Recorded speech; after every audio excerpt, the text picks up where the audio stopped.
আজকে আমি এসেছি দুর্গা ঠাকুর দেখতে। হ্যাঁ, তোমরা ঠিকই শুনেছো, আমি দুর্গা ঠাকুরই দেখতে এসেছি।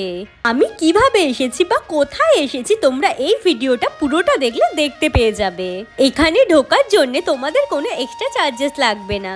প্রত্যেক বছর দুর্গা পুজোর পর এখানে কিছু কিছু মূর্তি এনে রাখা হয়। টাইমটা একটু তোমাদেরকে বলে দিই, সকাল 5:10 AM থেকে 5টা অবধি খোলা থাকে। এটা কিন্তু ঢাকুরিয়া লেকে আছে। তোমাদের যদি লাইভ লোকেশন লাগে তাহলে আমাকে কমেন্টে বলো। এটা হলো দুর্গা এক্সিবিশন মিউজিয়াম, নাম হলো মা ফিরে এলো।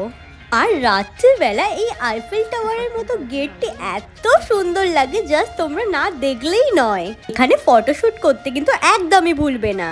যাদের যাদের মা বাবা বা দিদা ঠাকুমা অনেক বয়স হয়ে গেছে, যারা এত ভিড়ে তোমরা ঠাকুর দেখতে পারো না, তাদের জন্য কিন্তু বেস্ট জায়গা, তোমরা কিন্তু দেখে আসতেই পারো। এত সুন্দর এই জায়গাটা, তোমরা না আসলে পুরো মিস করে যাবে। তোমরা এই ভিডিওটা দেখলে সব প্রতিমাকেই দেখতে পেয়ে যাবে।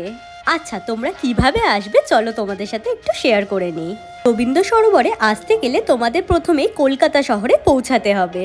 বাসে করে আসলে গোল পার্কে নেমে কিছুটা হেঁটে বা রবীন্দ্র সরোবর বাস স্ট্যান্ডে নেমে তোমরা এখানে প্রবেশ করতে পারো। তবে 3 থেকে 4 মিনিটের লেকে পৌঁছাতে হলে মেট্রোতে আসাই বেটার। সব থেকে কাছের মেট্রো স্টেশন হলো রবীন্দ্র সরোবর মেট্রো স্টেশন। আর ট্রেনে করে গেলে শিয়ালদা স্টেশনে নেমে সাউথ লাইনের ট্রেন ধরে 2টো স্টেশন পরেই ঢাকুরিয়া স্টেশন। যেদিকে নামবে তার অপোজিট দিকে রাস্তা ধরে সোজা চলে যাবে। তারপরে ফ্লাইওভার ক্রস করে দেখতে পারবে একটা বড় বুদ্ধ মন্দির আছে। আর মন্দিরটা দেখতে দেখতেই পৌঁছে যাবে গেট নাম্বার 1-এ। ওখানে গিয়ে তোমরা কারুকে জিজ্ঞাসা করলে বলে দেবে যে মিউজিয়ামটা কোন দিকে আছে। এখানে কিন্তু তোমরা প্লাস্টিকের জলের বোতল বা প্লাস্টিকের প্যাকেটে কোনো খাবার দাবার নিয়ে ভেতরে ঢুকতে পারবে না, নট অ্যালাউড আছে। আমার এই ভিডিওটা তোমাদের কেমন লেগেছে আমাকে কমেন্টে জানিও। আর আমার যদি এই ভিডিওটা তোমাদের একটুও ভালো লেগে থাকে তাহলে একটা লাইক করে দিও।